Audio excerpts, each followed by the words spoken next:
This is probably a no for you, but have you seen the Philadelphia Eagles championship ring? It is absolutely redonkulous, and I'm 1000% going to find a replica that I can buy off of the internet and have as a piece of memorabilia because that ring looks awesome. It has a lot of symbolism on it. There's even a button that makes the eagle wings pop out of the ring. Oh, that's actually kind of cool. I'm looking at it now. Fam, that ring symbolizes a historic season by my Philadelphia Eagles. Someone tried to hate on me too. I commented something. I was like, my Eagles. They're talking about, oh, so you own the team? And I lied and said, well, actually, I do have fractional ownership because I know somebody who knew somebody. If you Google it, you can see that there are people selling. People are selling $55,000. They're a little crazy with that one. Talking about some limited edition. I would hope. I don't even know how many carats that ring has. Yeah, I do see a whole bunch of them popping up though on eBay. So someone's already on it for you if you want a replica. Jalen Hurts, quarterback for the Philadelphia Eagles, said one of the scariest things you can say. They were like, what did you just say? I'll be damned. I'll be damned. They were like, people were noticing in the pictures he wasn't wearing the ring. It was in the box. And he was like, I've moved on. You know, I'm focused on the next season. Wow. Yeah. I mean, yeah, how many weeks out is it really? I don't know. I'm going to be following. But that's got to be bad news for his opponents. Yeah, I'm focused on cutting y'all ass again. That's what he just said. I'll say it the unprofessional way. I'm focused on cutting ass again this year. Yeah, I hope he did take time to enjoy and celebrate. But yeah, focus. That's one of his biggest strengths, in my opinion, is his ability to reset and just focus on the task at hand and not get too caught up in the pleasantries and all that good stuff. I mean, that's cool. You definitely want to celebrate the wins.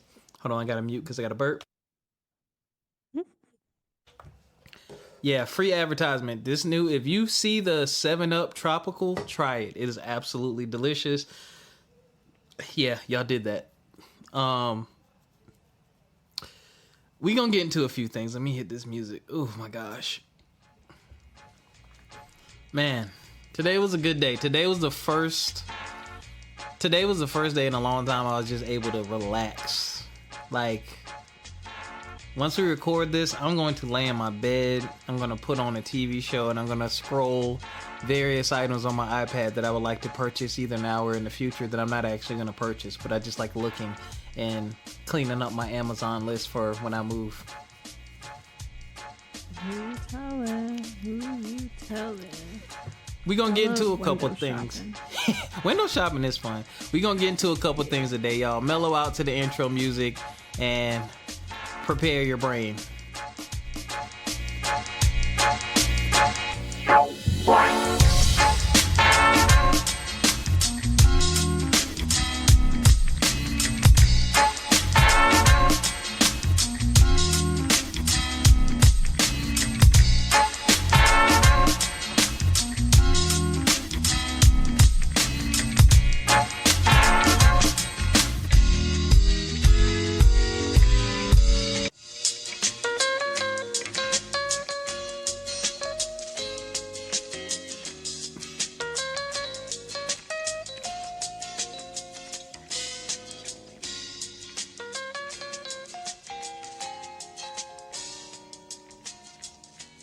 I just ate way too much food. I just got finished eating way too much food. Don't you hate? Huh? Sorry. I was like, don't you hate when you eat too much food and then your belly like pokes out like a 3-year-old? Like, you know how they got those beer guts? Like, it hurts so bad being like bloated. Kids really do just let their stomach hang like a 55-year-old who's just had enough of it all. And you gotta ease into the bed because anytime you bend over, your stomach hurt. Like, I ain't been that full in a while. I've learned I've learned over the years to watch it and to curb it because I don't like that feeling. But No. yeah, that sucks though. Yeah, what's going on, everybody? It's your boy Rob, host of From My Experience podcast. We are back with another episode. Sorry we missed y'all last week, but like I said last week, Ericca and I were having a heart-to-heart that did not need to be aired. Oh, that's right. Yeah. So it's funny. We showed up. Yeah, we had like a Patreon. Maybe we put it on there. That might be a thing. But I'm not alone. I have the co-hostess with the mostest, Ericca. What is going on? You know, I'm here. I'm so sorry. I'm a category 4, level 2 crash out. But you know, we here. It's Category 4, level 2. Okay, you're gonna have to give me the stages of crash out. Yeah, I'm up here. Yeah, I wish I could did. You know how like athletes they got like a highlight reel. I wish I could do a highlight reel of my crash outs. Like I really do.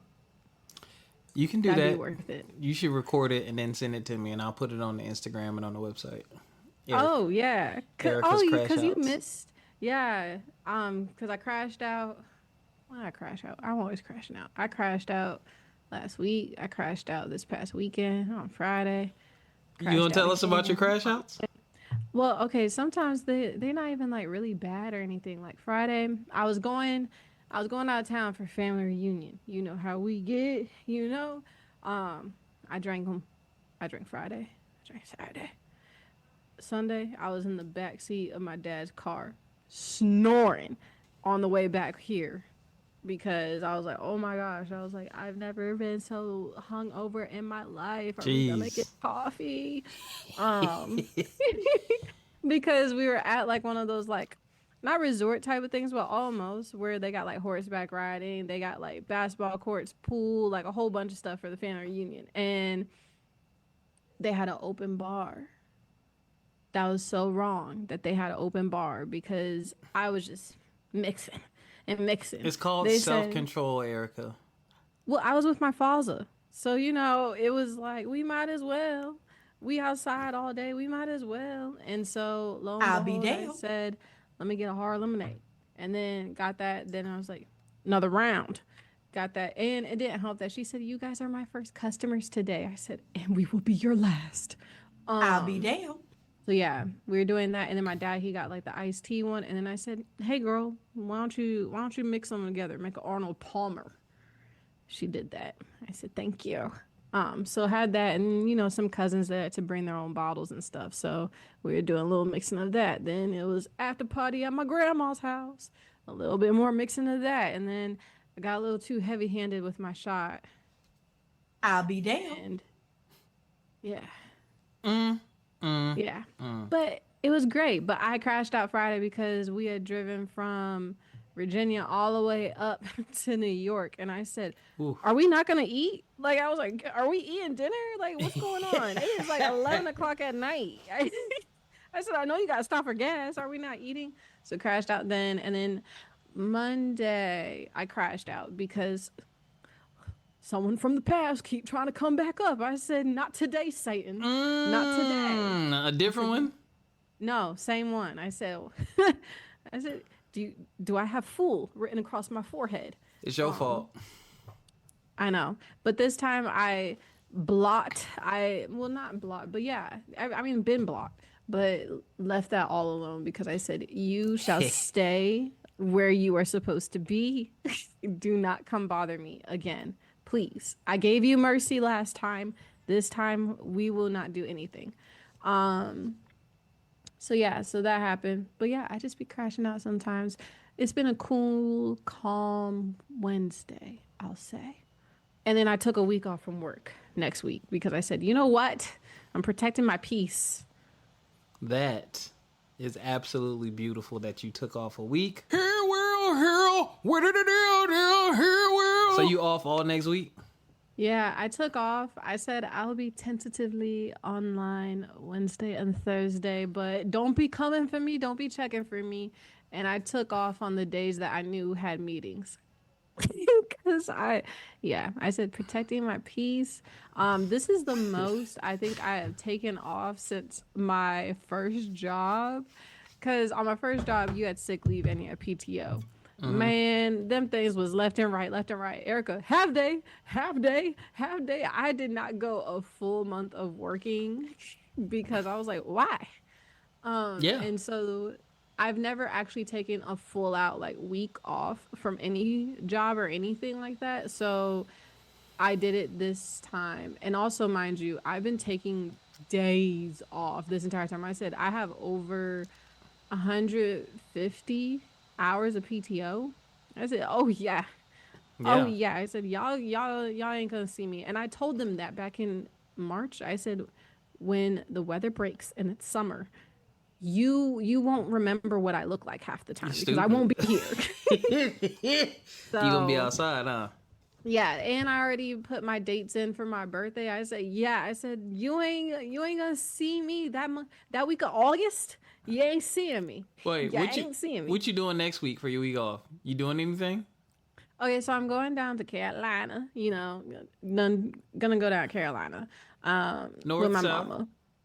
North. Okay. We're going north. We got family in north and we got family in south because my grandma, she from Orangeburg. I didn't know that. Oh yeah, yeah. Why? She's still in Orangeburg? No, she in Connecticut now, Oh, but that like one. she would from Orangeburg, Carolina. Like we still have a good chunk of family in South Carolina and North Carolina on my mama's side, and then on my dad's side, we got some Carolina. So I What was part like, of South Carolina your mom family from? Orangeburg.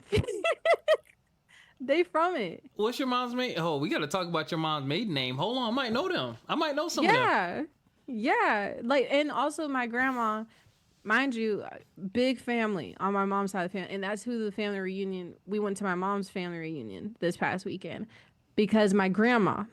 Favorite fun fact about me, my grandma is the youngest living sibling of 25 Wow. kids.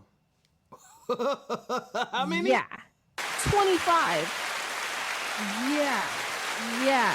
So like growing up, like it's nothing like seeing your first cousin who is practically the same age as your grandma, to then your second cousins, your third cousins, your fourth cousins, and then all of your extended cousins. They also, some of them end up dating people who are related to you on another side of the family, but they're not related. So now you're doubly cousin with these people.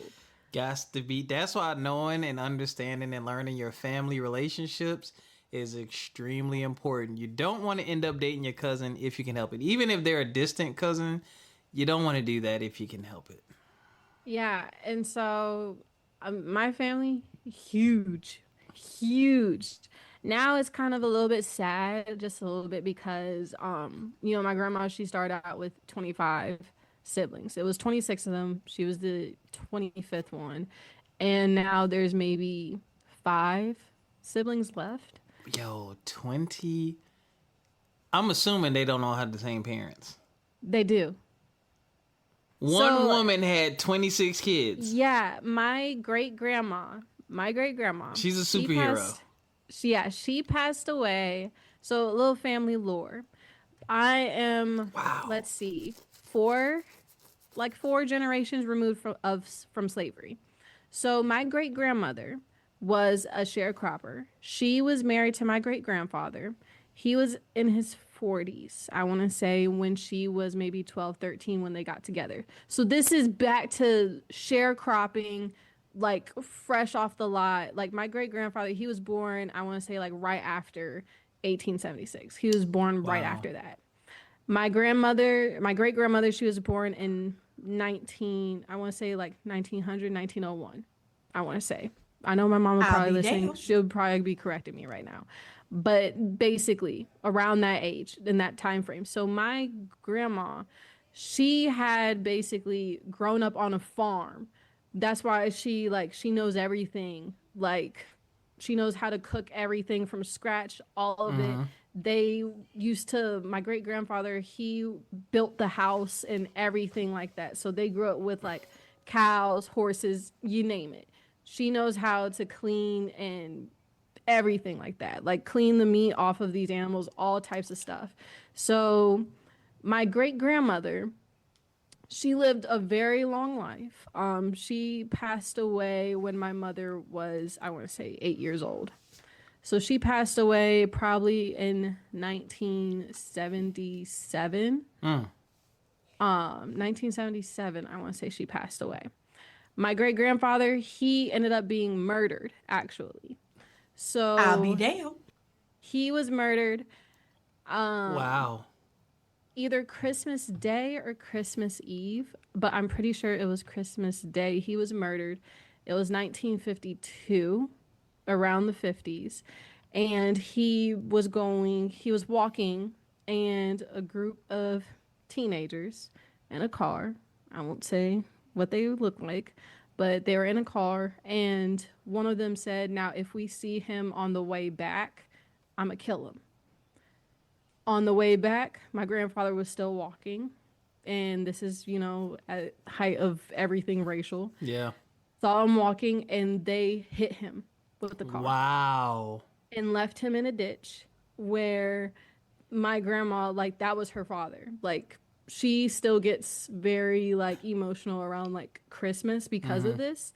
We have a newspaper clipping in our family. I think my mom has it, where the teenagers basically told the police what happened, and on the one individual that decided to swerve the car and hit my great grandfather.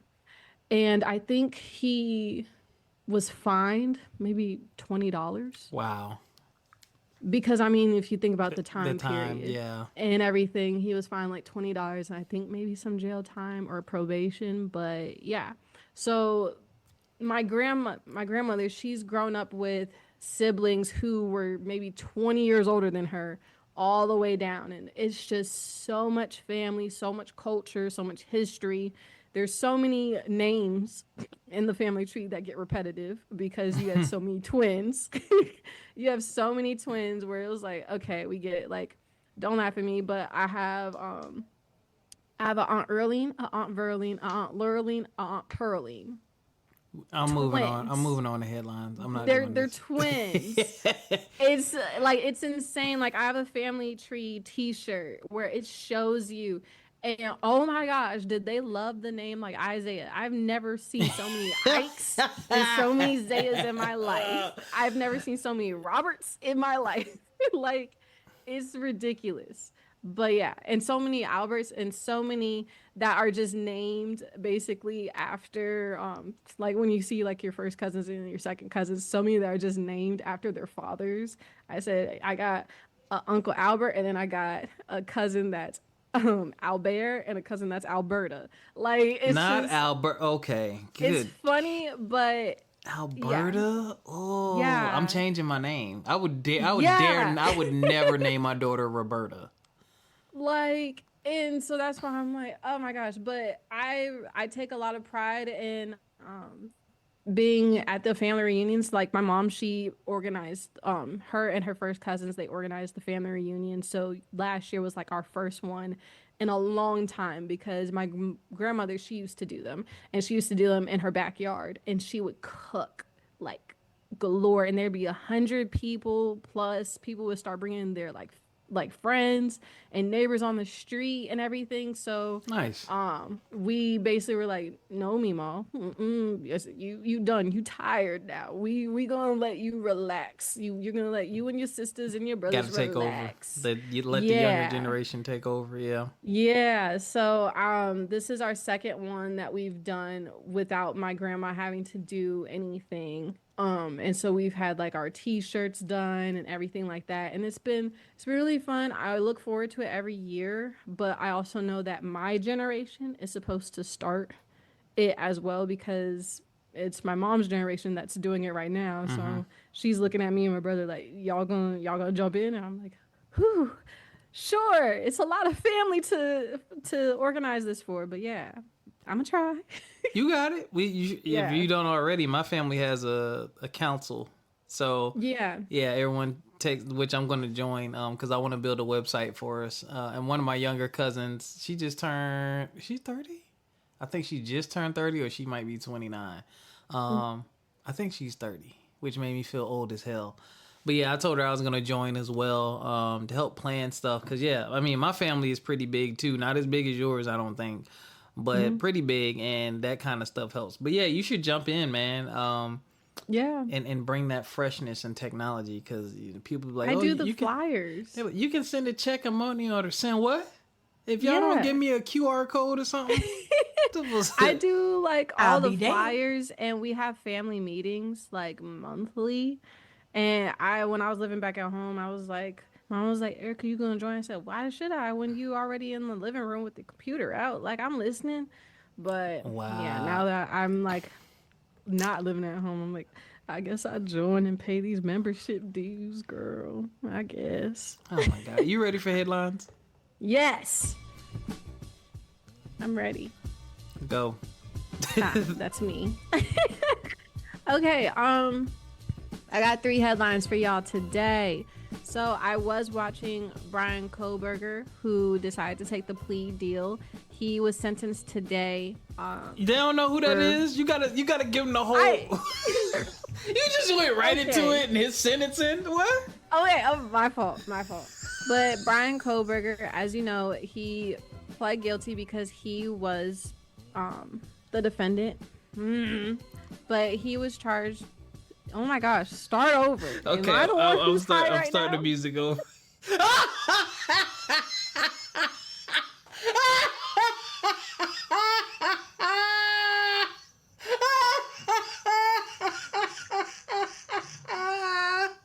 was the eyebrow raise that you gave me. I said, "Is it me?" I'll be damned. It is you. Okay, we're gonna start to music.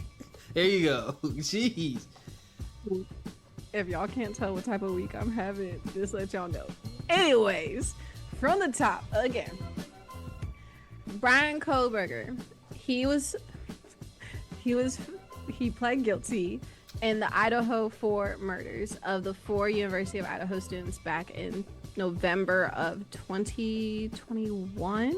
I want to say it was 2021. And he decided to take the plea deal with no opportunity for parole, which sparked a lot of, not outrage, but I would say mixtures and reactions from the 4 families affected by this, as some really wanted him to have this be taken to trial so that he could also get the death penalty, while others just want this to lay to rest. And I think I brought this up a couple of episodes ago as well in the headlines, but he was sentenced today. And I did watch it after listening to the victim impact statements from family and also the surviving roommate, one of the surviving roommates of this tragedy. And I will have to say it still doesn't make any sense on why he targeted these kids and why he decided to do what he did, and also just the look in his face and his eyes, and it's just, all of it is just unimaginable. Like, you can't even believe this happening, especially to students and kids who were so young and so bright and had so much ahead of them. And I hope that the families do heal from this in any way possible. But he was charged for 4 life sentences, and he is now, I think he's already been transported over to the jail that he will be spending the rest of his life. And also a touch on his victim impact statement by Olivia Gonsalves, which was Kaylee Gonsalves' older sister. Her victim impact statement, I will have to say, was just, the words can't even describe how it was. She spoke so beautifully and so eloquently about her disdain for him and what he had done to her sister, and also made sure to look him in his eyes. I think that just, honestly, it doesn't show just how powerful she is and how brave she was for doing that. Especially going after her father, and her brother didn't speak in court, but he spoke after during the press release and everything. But yeah, I will say her victim impact statement was just tremendous. I don't think anyone could really wrap up how you're supposed to cope with something devastating happening to your family member, let alone your sibling. But she handled that, I would say, I mean, more than I would have at that point. So there's that. On to our next one, our next headline. Ozzy Osbourne. Rest in peace to Ozzy Osbourne. He did pass away. The family shared with us yesterday that he did pass away at the age of 76. They said that he was surrounded by family and friends and his loved ones. A lot of thoughts and feelings go out to Sharon Osbourne for this, because you know that was her husband, and the husband that she has been with since 1982. She was his manager, has been his manager, everything. Basically, he's even said in the past that he probably wouldn't be here without her.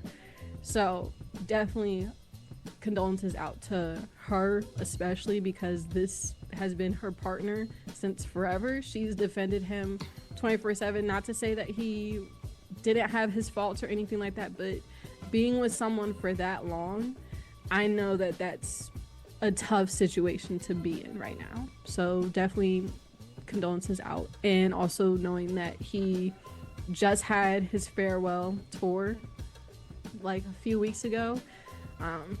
So definitely a little bit upsetting to lose someone in the Rock and Roll Hall of Fame. And unfortunately, another sad news.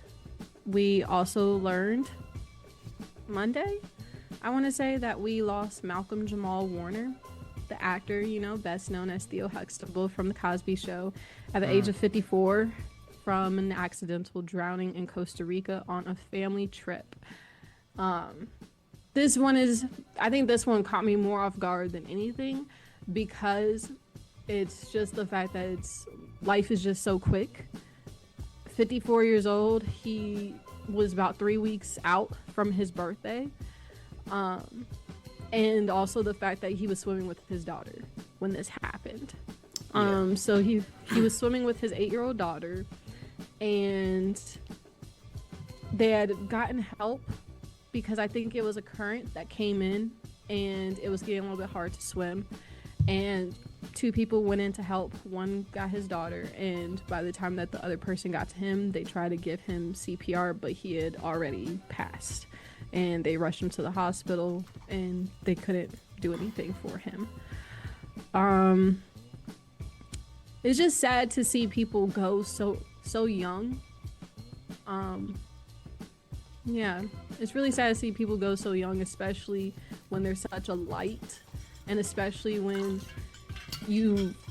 I know I didn't see him grow up from the time that he appeared on the Cosby Show to now, but I do have a good significant of childhood memories of watching the Cosby Show with him on it. So my condolences to his family. Yeah, that one hit hard because I grew up watching the Cosby Show, Malcolm and Eddie. More recently, The Resident, which is a really good medical show if you like those. He was he did really good at bringing that character to life. He was a black surgeon on there, man, and he also did poetry, and he'd recently done some interviews and things of that nature, man. You got to see just more of his personality and more of what he had to offer the world outside of acting. And wow, it's so 54, man. Like, yeah, so young still. I mean, just so much life left, you know, like so much energy. Like it seemed like he was just coming into like a new era of himself, man. And then even his last post, allegedly, his last post was just talking about making sure you find a reason to smile, and if you can't find a reason to smile, be the reason that someone else smiles. Like that was like allegedly that was his last post, and I reposted it because I was just like, wow, that's like some of the same mentality and mindset that I have, you know, about day-to-day life, man. And it really sucked, man. Like, you know, I understand that death is a part of life, but when you have someone who's just positive. They've just done all these wonderful things in all these different areas and just really shined a light wherever they went. I mean, I haven't heard anything crazy about him or nothing like that. You know, it just seemed like a good brother. Like, I don't know him personally, but just seemed like a good brother, man. And people just had so many heartfelt things to say about him, and just, you know, the way he presented himself as a black man. Like, that's a tough loss, man, just for the black community and just those type of people, you know what I'm saying, where they're welcome, they're invited, and they leave such a good impression. Like, especially nowadays, it's so important. But it also just serves as a reminder to, you know, enjoy life while you still have it, because none of us know the time nor the hour, you know, when it could all be over. But yes, please just rest in peace, and prayers and condolences to his whole family. Yeah. Was that your last headline? Yeah, that was my last headline. Man, it just got sad. It did. Last headline, I got a new job. Yay!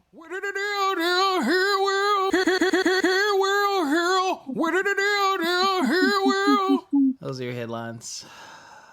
Well, speaking of new job, we got one topic for y'all today, man, and we are going to talk about toxic work environments. And why are you laughing?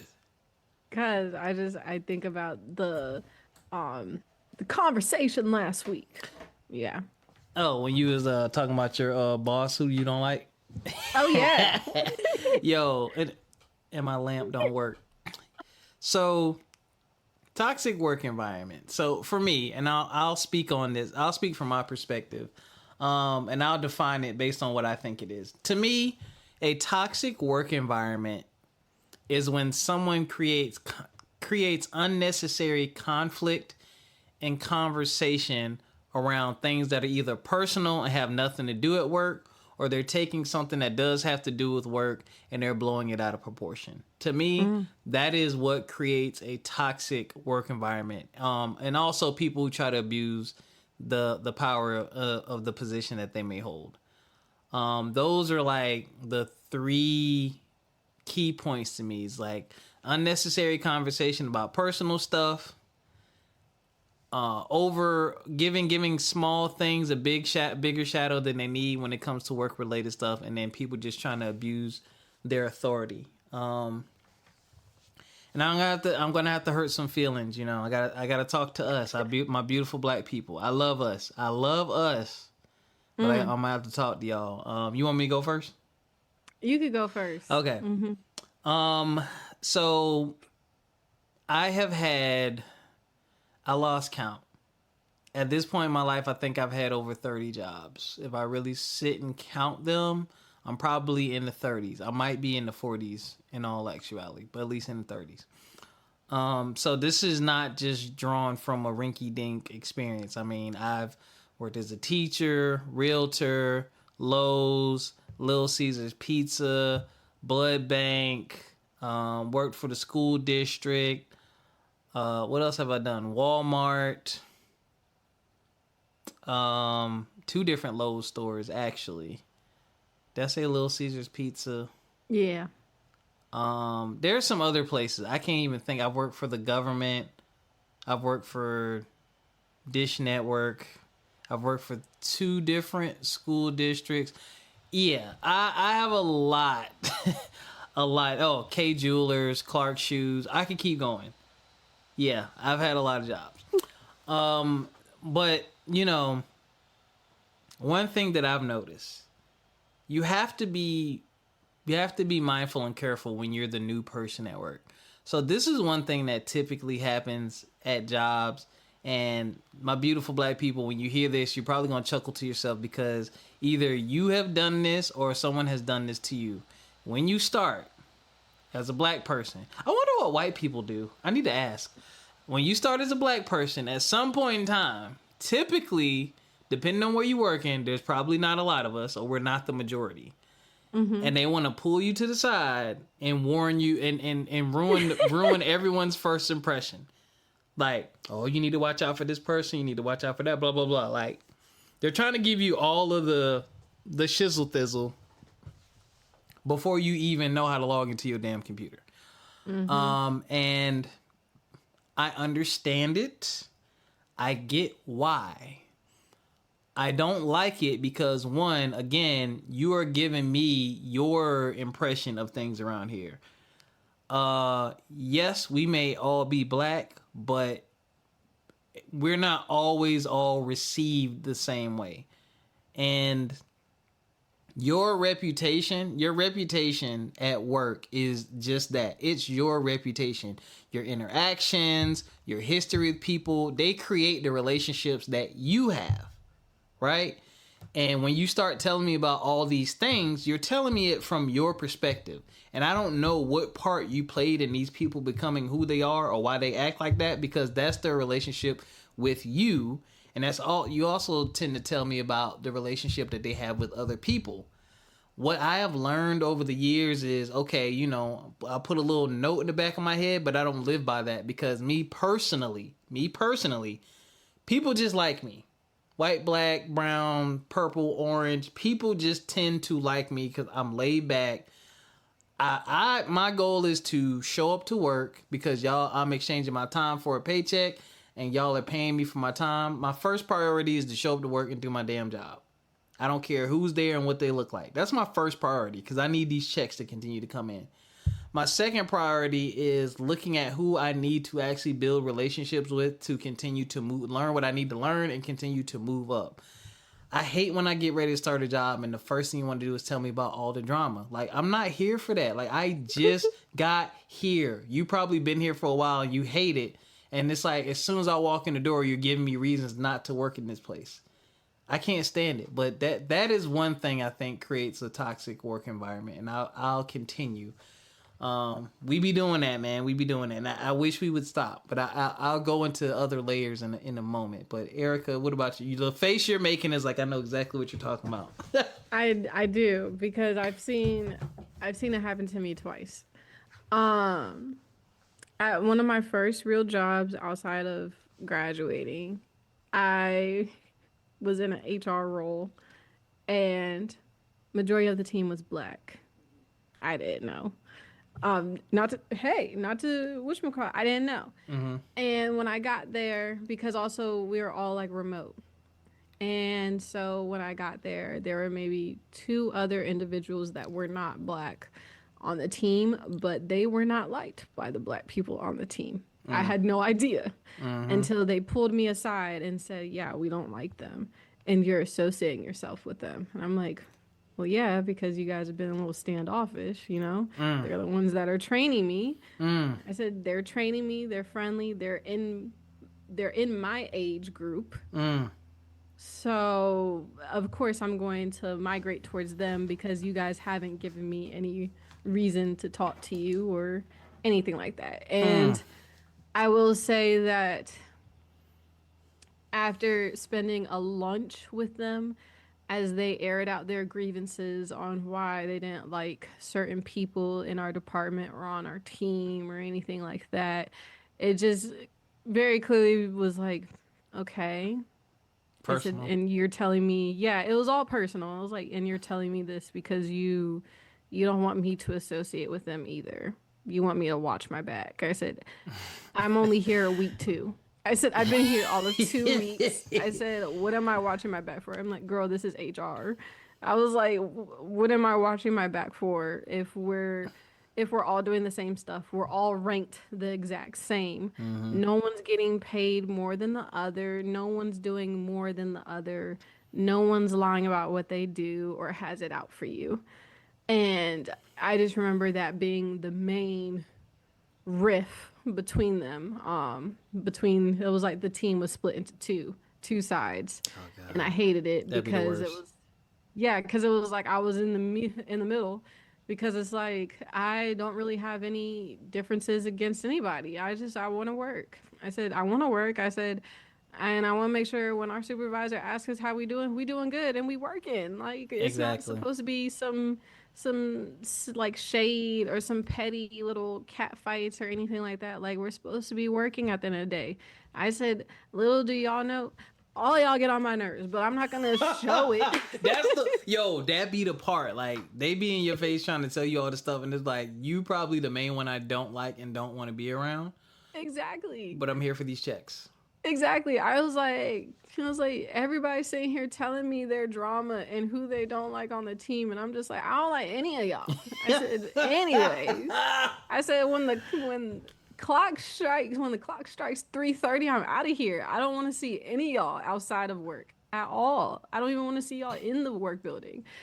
And I will say that was one experience where I was like, and I remember being towards the end of my experience there before I officially left. And I remember just sitting in that lounge looking at everybody around that table. And I was just like, it's crazy. I said, y'all talk about the same people every lunch. I said, mind you, one of the girls don't even work here no more. And you still got her in your mouth. Terrible. It's just like one of those things where it's like, it comes to a point where it's like, okay, we get it that you want to make sure that you are covering for the fellow Black people. And yes, you may mean well.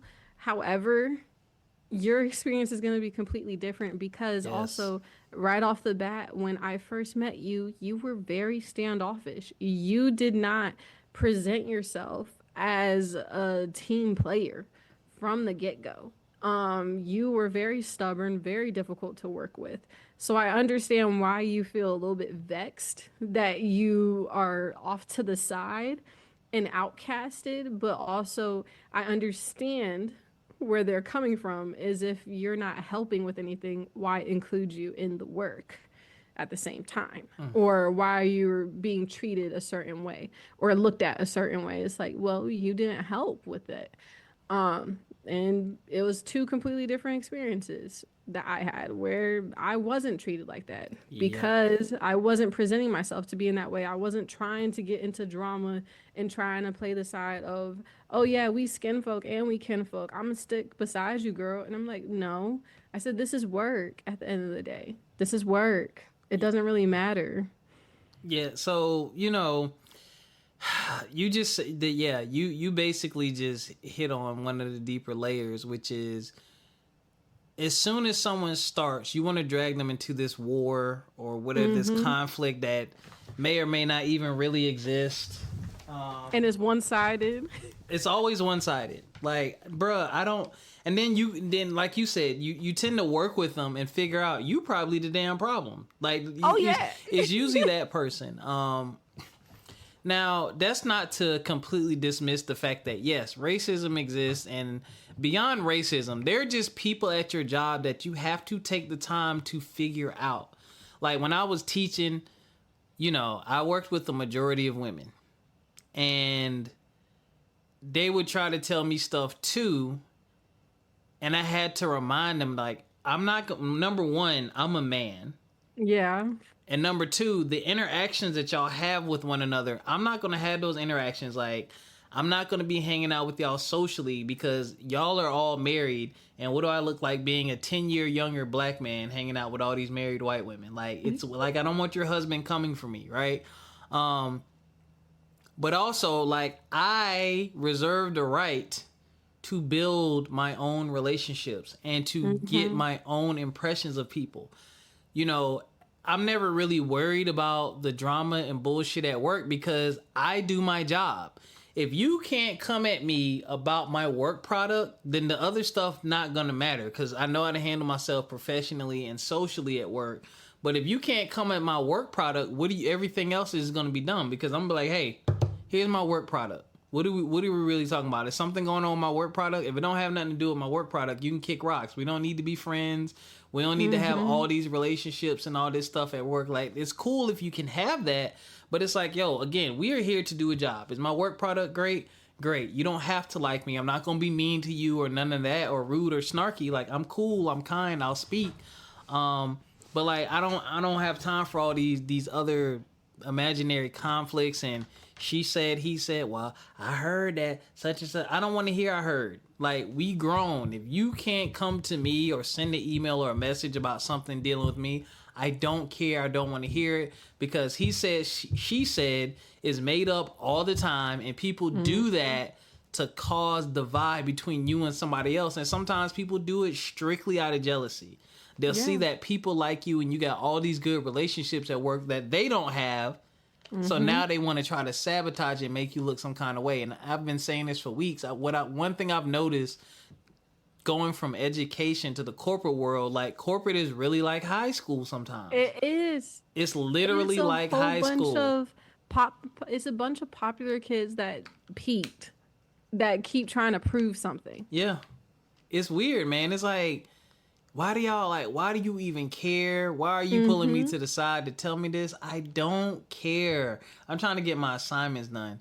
And the funny thing is, I'm in an interesting place being in training because as a trainer or instructional design, I touch every piece and part of a company, like from the senior leadership all the way down to new hires. So my role is unique. And you have to be good at building relationships because you talk with, you work with, and you train everyone. Top to bottom, you train everyone. And it's like, I don't even have the same level of interaction as you. Like, my level of interaction tends to be way higher than what the people are telling me. And it's like, yeah, you do this one job in this one area, and you interact with the same 6 or 7 people. So I can understand you being agitated. But me, I got to be versatile. I have to listen. I have to work. The way I work and operate is much different. But also, there's less room for conflict with me. Like, for me, it's not about just doing my job. I'm hitting these people up for feedback and suggestions, and then I'm delivering the product that we basically worked on together. So they're in on it. So I don't really have a work product issue because any work product I delivered, the people who need to know and had the idea for it worked on it with me. It's already straight. It's already good. Their hands are on this. They helped create this thing. So I don't have those same issues as somebody who may need to do something and someone's checking behind them. But they don't understand that dynamic. But the other deeper layer too, man, is like, yes, as black people, just being straight up, you do need to be mindful at work. Be mindful of your relationships. Be mindful of how people carry themselves and how they treat others. That is important. Even if they don't treat you like that, pay attention to how they treat other people because it doesn't mean it won't happen to you one day. But above all that, man, if you do your job and adhere to the rules, because a lot of times the people will tell you all these things, but they don't tell you they're not going to tell you that they were late 7 times last month.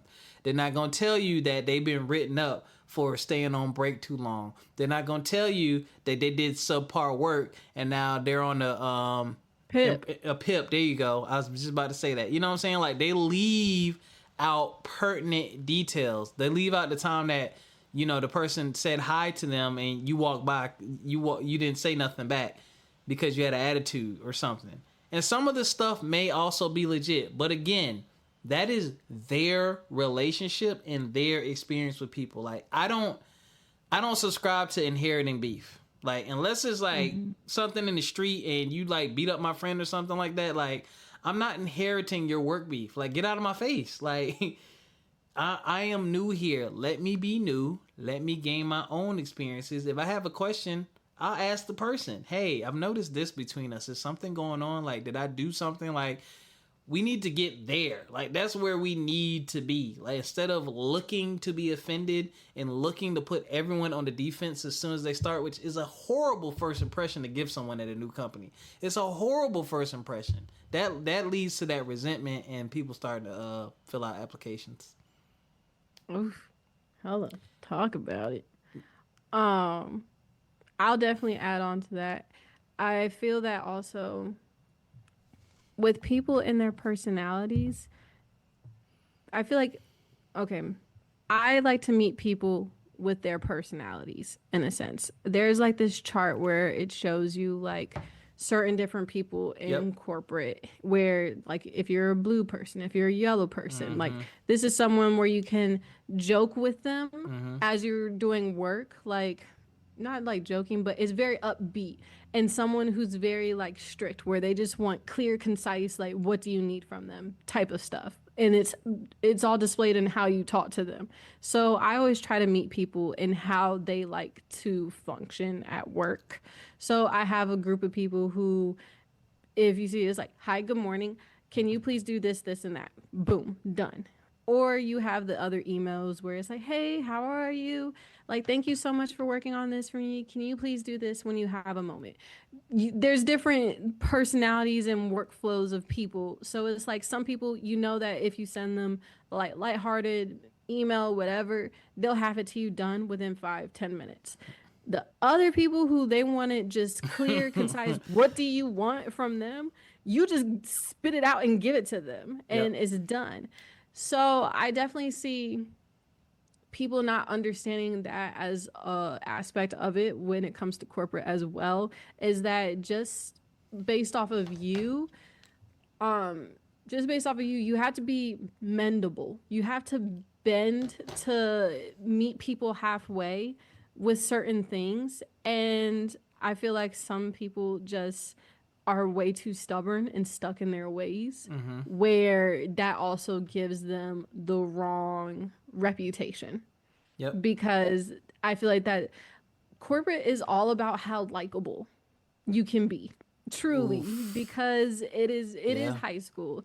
It is it's basically trying to sit with the popular kids at lunch. Like, and that is not, I'm not saying that's the cheat code, but it is. It's like you have to make sure that you are a chameleon. Like, you can move to different crowds of people. You can mesh with these other crowds of people. You can bend to that. And it's not to say that you're compromising on yourself or anything, but it's like, no, I should be more of I feel like that's a skill to have when you're working. Like, if you're working in any type of professional setting, like, that's a skill that you want to have, because that's your reputation at the end of the day. And so I've also had it on the flip side where I don't really want people to try to make me inherit the beef that they may have with other people, things like that. You know, that also has happened where they're like, oh, you like it here? I'm like, yeah, I do. It's like, oh, wait until you have to work with so-and-so. And I'm like, okay. And I've also had that experience where I was like, you know, maybe they're just being passive aggressive. Like, it might just be like some microaggressions going on because this is another Black person. So I want to learn for myself. Man, did I learn for myself? I'm like, no, girl, like, you are rude. Like, no wonder why, like, no one likes you. And that's the other thing is I feel like we have to be cognizant of that, where you don't have to be overly friendly where you come across as Uncle Tomish at all. You don't have to do that. However, because you're in a professional setting, you have to be mindful of the energy that you give off, whether you're on camera or in person. Yep. And also in emails, because what people don't realize, emails are documented, babes. I'll be damned. Documented. They are documented. And the way that you come across in these emails and messenger apps and messengers, they're documented, time stamped, where we can see every bit of attitude, every bit of passive aggressive, everything. I said it is timestamped, it's documented. So while you may sit here and think that you're being clever or this, that, and the third, it's like, you're not. I said you're not. And I feel like that's something that also, one, I have to understand and work on myself is, well, I already do it, but after meetings and before I get ready to send an email where I'm getting ready to type a really fast response because I'm aggravated, I have to get up and walk away. Because at the end of the day, this little riff, I said, this is not going to stop the job from getting done. However, your reputation is what's going to take the hit for it, no matter what. I said your reputation, because you never know who is in that BCC line. You never know if they've just been baiting you, and you finally hook, line, sink them, got them. Like, you just never know. And I feel like you have to play the part. You have to play the part, and you have to put the mask on. My dad always tells me, put the mask on. And I'm just like, I want to take the mask off, because it's just like, no, they playing in my face. But it's like, no, you have to have a mask on. You can't, especially when you're a black person, like you can't because they're already on edge looking, and I feel like it sucks 10 times worse. It does. It does. When it's a fellow black person doing it to you, because now I feel like we're competing to be the token black person on a team. And I hate that feeling as well.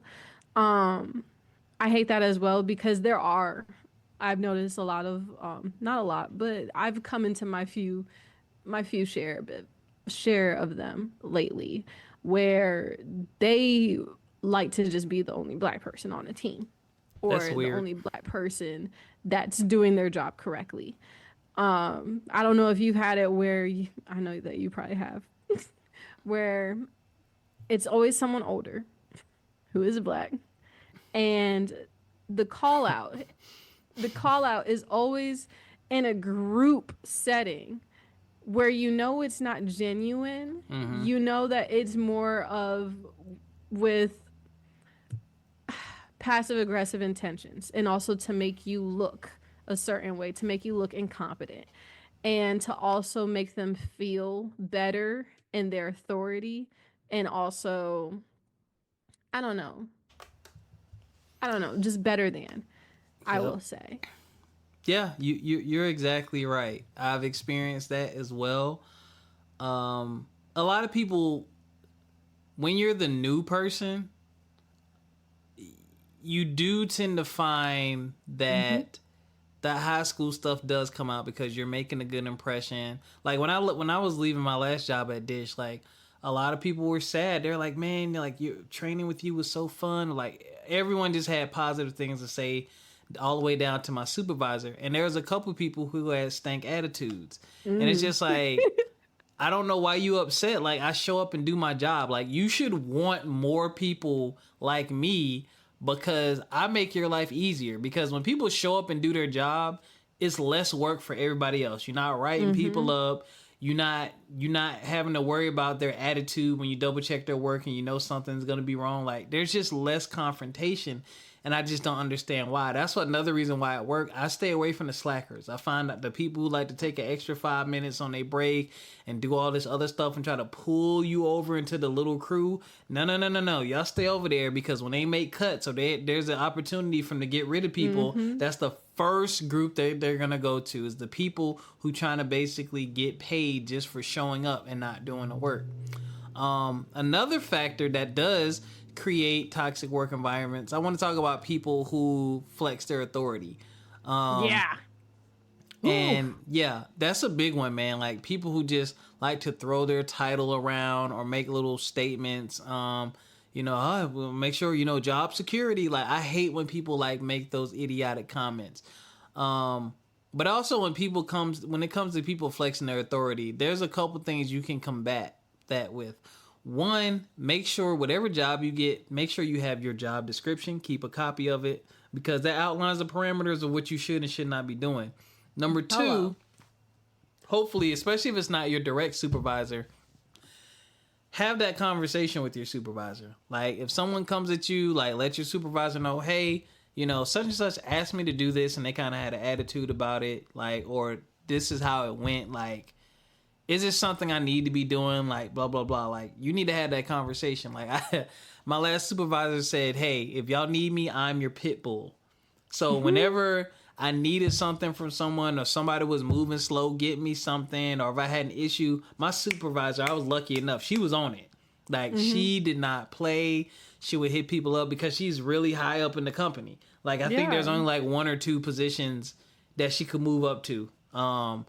She's that high in the company, so I was lucky in that sense. But, you do need to keep a track of what's going on, and do not be afraid to talk to HR. Like, that's what they're there for. Like, if you have an issue or a conflict, don't get snooty or nasty back. You don't have to do that.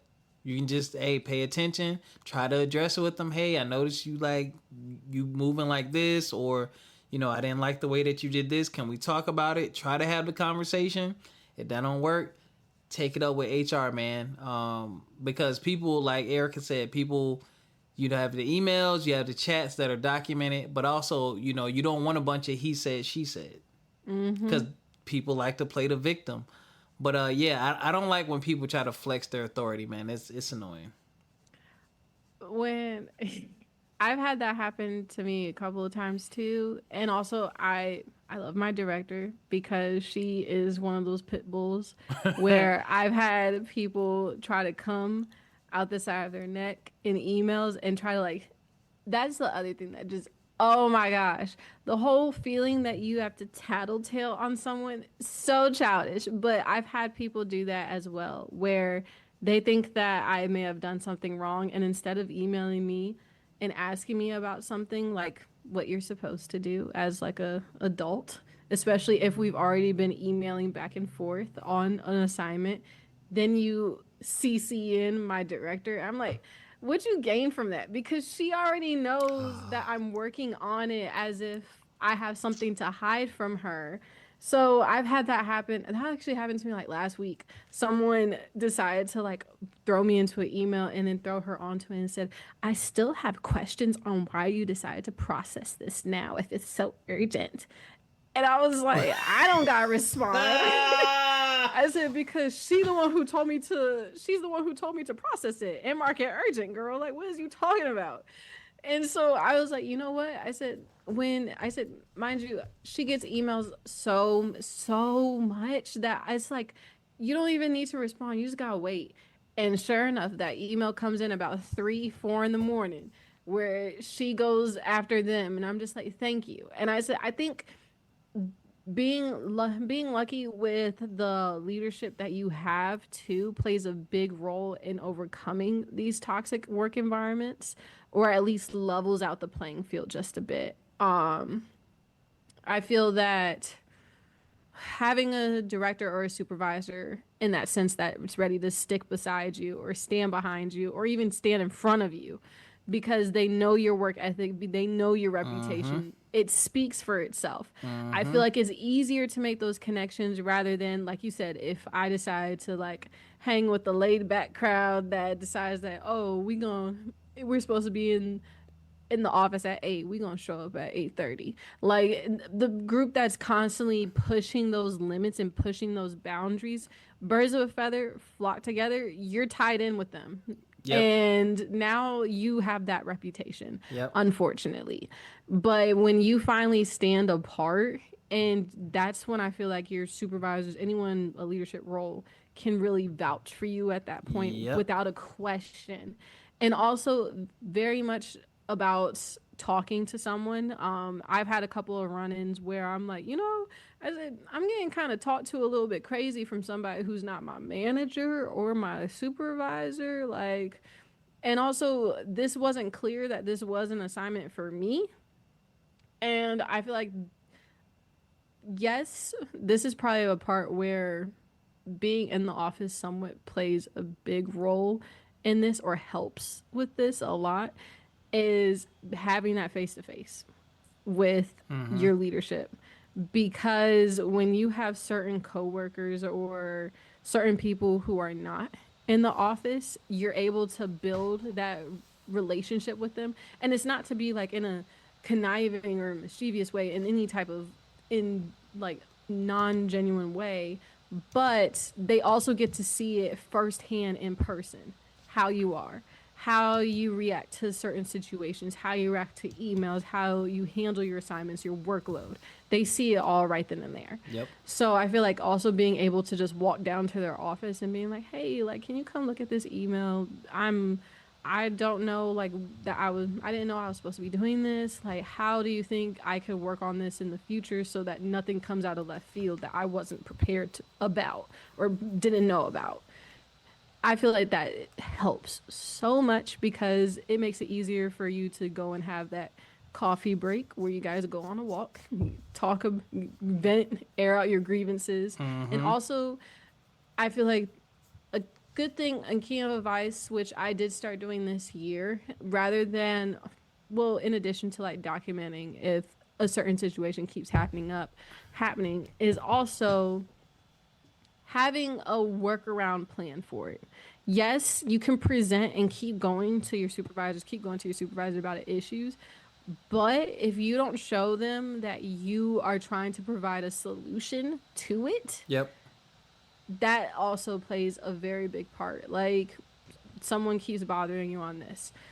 Did you think of a solution to it? Do you think, oh, maybe I should just send them a checklist of things that I've done? Or maybe I should just respond to their emails and say, acknowledge, we'll get back to it Yes. later. Yes. I think you also have to show some type of initiative, and that further allows them to vouch for you. That's the hard part for people. Yeah. You have to need- do some work. Right. You have to, like, so me, I kind of take the mentality I had with teaching. Like, I only escalated things to the principal when I knew it was like above my pay grade. Like, all right. Because my principal pulled me to the side one day. She was like, out of all the teachers, she was like, you rarely send your kids to the office, yada, yada, yada. And I was like, we all have a job to do. You're running the school. You're overlooking things. I was like, these are my kids. I was like, I understand what sending them to the office can do. And it's a quick fix solution, but it takes away from your authority, because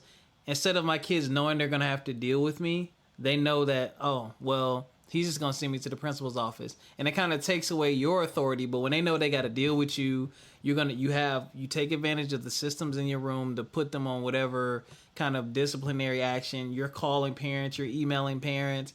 Like, they know, okay, shoot, I can't mess with him. He's not just going to send me to the office. Like, he's going to handle business in the room. And some kids will get sent to the office just so they won't have to be in class. But I used to tell her, I was like, look, if I send a kid to you, it's serious. Like, like they fought, or like they've already went through all the systems. I've already contacted parents. I'm not just going to send them to you, because I'm like, I need more of my authority over my kids to be in my room. Not, oh, when you get in trouble in such and such class, it's the principal. The principal is basically the disciplinarian. No, y'all are like last straw. Because when I'm sending you, I'm also sending the email saying, hey, here's the history on this. Here's what has already been done. So now you can really do what you need to do. But I take that mentality with the work thing, like you just said. The expectation is that you work things out with people. It's not just someone does something you don't like, and then now y'all beefing. Y'all supposed to try to work on it together, because that is one of the first things a supervisor or HR is going to ask you is, did you talk to them about it? Did you try to work it out? Now, if it's something extreme, I get skipping that part. Like, if they call you a name or something like that, I get skipping over some of the processes. But in general, if there's something that's happening, it's like, hey, well, what works for you? Like, when I started my last job, I was like, hey, I'm very information focused. Like, when it comes to instructional design, I like doing the research. I like making sure that the information we're putting out there is correct. My lighting is crazy. I like making sure the information is correct. But I don't care about what it looks like the design, the color, and spacing, and fonts. I don't care about none of that. Is the information correct? Great. Y'all want to make this pink, purple, blue, orange, and yellow? Fine. Y'all can switch this around and flip it around and make this activity look the way. I don't care about none of that. Is the information correct? That's my focus. So I like to let people know, if I'm going to be working with them together, how I operate and how I do things, so we can find our happy medium. Because when you don't have that discussion, it's just y'all doing your own thing, and eventually there's going to be a conflict. And it's like, well, let me see how you operate. Okay, well, I can incorporate that. Would you mind incorporating this? Or you take this piece and I'll take this piece, and let's work it out. Like, you don't want the drama and beef at work. You don't want to have a job to where you're coming home to your spouse or significant other talking shit. You don't want that. You spend too much time at work to be stressed about work. Who wants that? Hello. Like, that's ridiculous. I don't want that.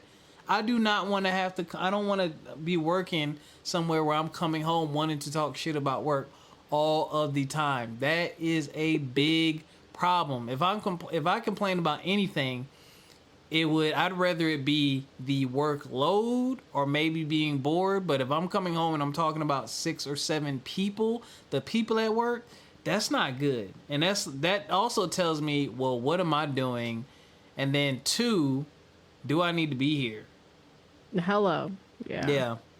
We over an hour. I'm trying to think. What else makes a toxic work environment, in your opinion? You got anything else? Yeah. So just to go back to that situation where you try to mitigate and try to make middle ground, meet in the middle.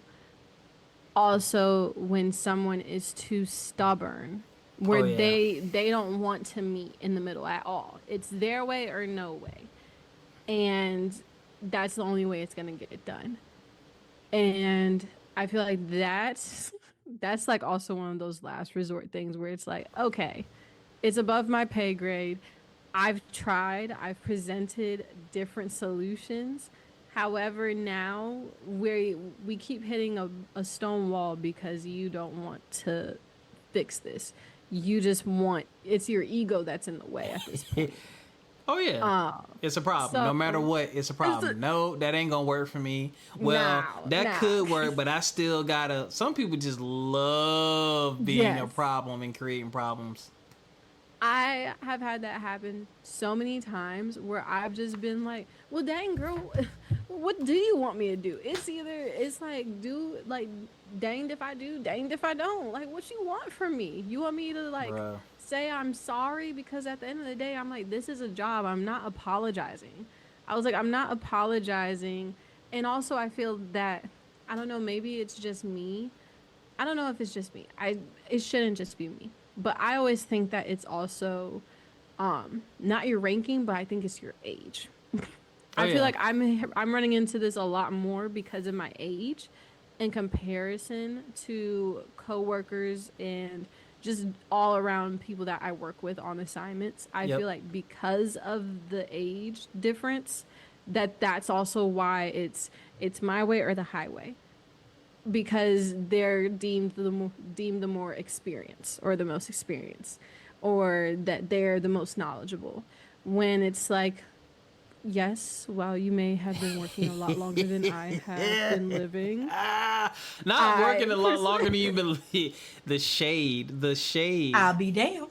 Yes, you may have been working longer than I've been living and breathing on this earth, but I feel that there are different workarounds, and also I feel that there are missed opportunities when you have someone who comes in with not a clear mind, but a fresh set of eyes. Yeah. Fresh set of eyes, who probably has an idea that may work, Yep.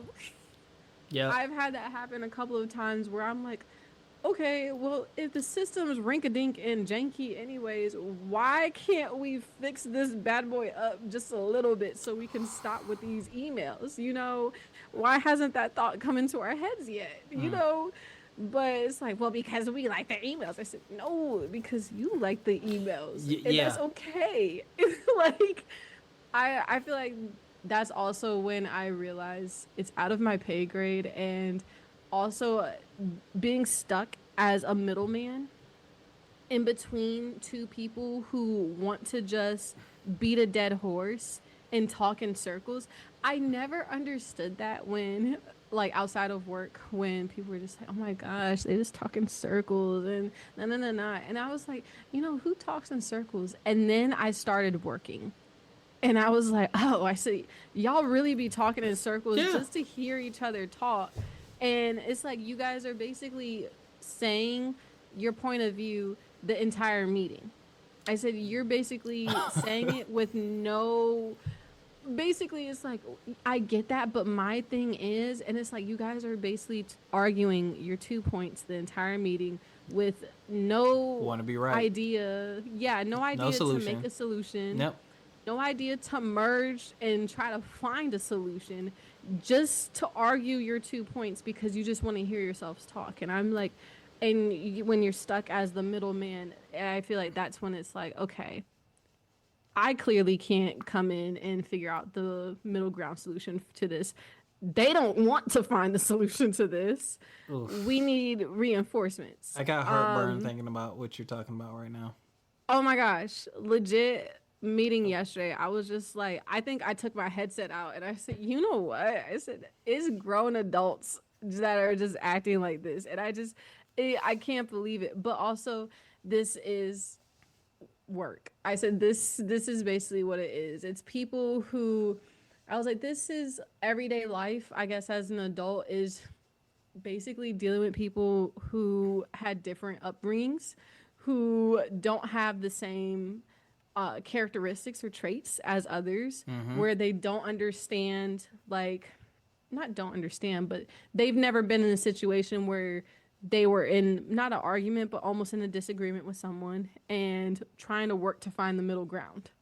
Some people, they've always been raised in a way where it's my way or the highway. Some people have been raised where it's like, oh, well, I'll do whatever. Or some people who are just like, can we find a solution and get the best of both worlds? And I feel like every day working, you see it play out so well, and you're just like, I wonder how your kids are going to grow up. Oof, listen, that person you're describing, because I did something at work one time. I went back and I was looking at employee surveys and like figuring out what was going on. I never do those. No, it was dope because I'm like, they're like, we want to bring the satisfaction level up. So I went back and I pointed out like key indicators. I'm like, hey, I noticed specific years, there are specific issues.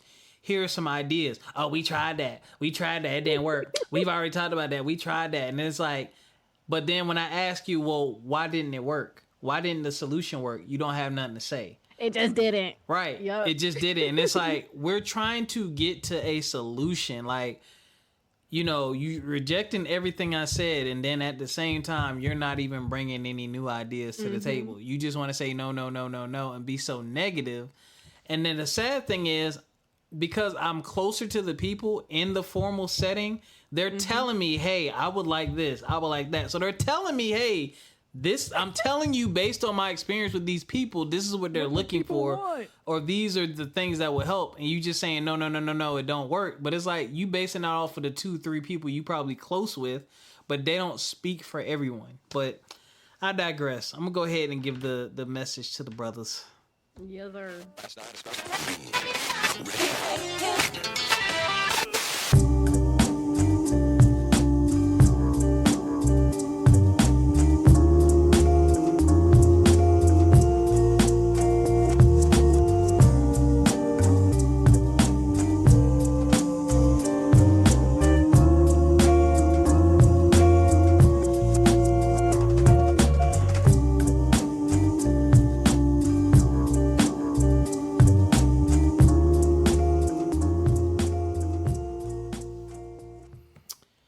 Brothers, this is a simple one. This is a short message for you, brothers. Do what you're supposed to do at work, man. Remember why you're at work. Yes, I know for us it's a little different and a little tough. I don't know what the white male experience is. I kind of have an idea what the white woman experience is, but I don't know what the white male experience is. But I know with us, we deal with a lot when we start a new job. People, it's very high school. It's very immature at times. But let's just be real. Like, some people try to pull you to do the wrong thing or try to instill poor habits in you. And there's a couple reasons why. One, people want to kind of control the relationship that they have with you at work. Do this my way, and I can have my way. I control and manipulate the people around me so that I am making work the way that I want to make it. That's what some people do, right? There are other people who don't want you to come in and actually do your job, because when you do your job, you make them look bad. And now they got to step up and do more work. That's the funny thing. People are always looking for a way to do less and not more. And the thing is, when you do more or you do what you're supposed to do, the goal should be you're developing your skill set and you're growing so that you can move up to another position. Like, that should be the skill set. Now, I'm not saying work and kill yourself to the point to where there's no reward at the end of it. You know what I'm saying? But it's like, hey, be intentional. When you start at a place, hey, what are my options for moving up? All right, what does that look like? What I need to do? And so when it's time for you to move up, you want to be undeniable. You want that work product to speak for you. You want your skill set to speak for you. But people will notice if you're hanging with a certain crowd or if you're not doing certain things. They don't always say anything to you. They just notice. And kind of like Ericca just said, you can also be guilty by association, man. So be very mindful of who you're spending your time with. And here's the thing. you don't owe nobody at the job anything. You don't owe anyone any loyalty. The only people you owe is the company. You owe them the time that you said you're going to put in. You owe them living up to that list of tasks or job description. That's it. And you're there to get your check and you're there to move up, man. Because guess what? At the end of the day, if some conflicts arise and it comes down to you or them, they going to pick themselves every single time and throw you under the bus. I promise you, I've seen it happen a million times. When they get to talking about sending people home or firing somebody, oh, you getting thrown they telling all your business, all of it. And I'm not saying you can't make friends at work or be cool with people at work, but you don't have to do everything that they do, because the signs of a true friend is them respecting you for who they are. You know, if y'all like to go down there and take a smoke break and I don't smoke and I don't want to go, you know, I'll catch y'all, you know, at lunch. Oh, man, you whack, man. Come down. No, dog, I don't smoke. I don't want to walk all the way down there with y'all, or I don't want to be around y'all. I don't want to smell like smoke. Like, that's not my thing. Like, just because I don't do that doesn't mean we can't get along, and it also doesn't mean you need to say anything about me. That's just not how I roll. But people like to form them little cliques and stuff like that at work, again, to create their own little comfort bubble. But now you look away and you're doing stuff that you know you shouldn't be doing. And then when you don't get what you want as far as moving up and trying to do things, and people point out your work ethic, then you get mad. So brothers, it's okay. Sometimes you may have to be on an island at work. You know, you may have to be on the island. And it goes, and not even stuff you're not supposed to do. Even stuff, you know, people want to hang out after work. Let's go eat here. Let's go eat there. Or we're doing this weekend. Choose wisely, man. Step back. Pay attention to what you're getting yourself into. Be mindful of what you say. Be mindful of what you share about your personal life as well. But just be mindful, man. And what I would really love for everyone is just to, if you are in a toxic work environment or you seeing things starting to get toxic, take a step back and figure out what you can do about it, because you can't fix it. You can't fix it. You may have to have some harsh conversations with some people, but it'll be worth it in the end, man, because, again, at the end of the day, you exchanging your time for a paycheck to pay your bills and take care of your family, all right? And that's all we got for y'all, ladies and gentlemen. We missed y'all last week, but we bite, man. I hope y'all are enjoying the new my new weekly, probably gonna be 2 times a week now, post on the channel, on the Instagram, walking thoughts, where I just walk and just share what's on my mind. A lot's been happening, a lot's been on my mind, and everything's not really like a good podcast episode topic. So, you know, I just share those thoughts on the Instagram page, FME_podcast. Feel free to listen to those for some inspiration, or just to spark some thoughts about things you probably have experienced yourself. And it's just my perspective on things, man. I enjoy the walking thoughts. Helps me clear my head and clear my mind. If you're dealing with the toxic work environment, I feel for you. If there's anything you can do about it, do it. If you got to go to HR, do it. If you need to have a conversation with someone, a conversation, not an argument, do it. There are solutions for you, man. But until next time, take care of yourselves physically, mentally, and financially. We'll catch y'all. Peace. Bye-bye.